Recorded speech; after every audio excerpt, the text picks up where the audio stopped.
So yesterday I had to go take a trip to go visit my friend whose father passed away. A great guy, honestly, very knowledgeable person, very old school Swiss man. I mean, very fond of him. He's one of the first persons who told me to start buying some gold.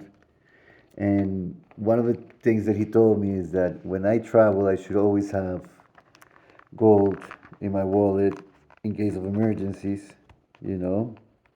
It's a great way to, if something happens in the trip and credit cards or whatever doesn't work, you can get out of it. And I remember, so as you can see, I travel quite a lot.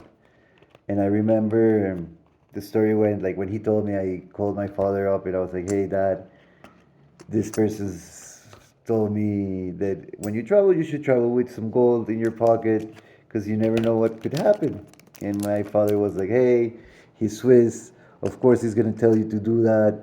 They think in a very old school way. Nowadays, you don't have to worry about that. Blah, blah, blah, blah, blah. And to make the story short, I remember when the whole thing with Russia started and the sanctions were placed. And I called up my father and I was like, hey, if you would have been in Russia traveling right now and with the sanctions, what would you have done? How would you have gotten out of that country in case of this emergency?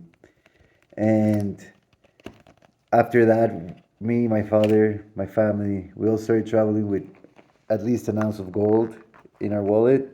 I also give my wife an ounce to keep in her wallet as well when we travel. So that's like in today's price around $4,000, 4,100 maybe.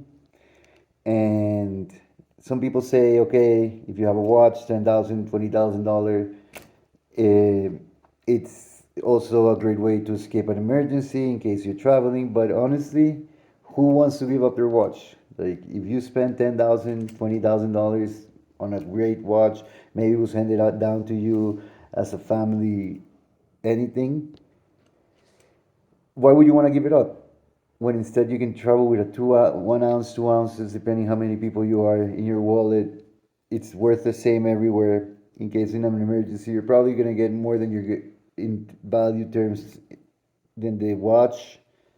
So I'm not a financial advisor.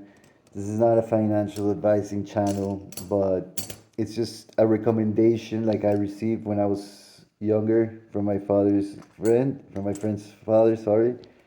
And it's an advice that I give to some people to have in mind.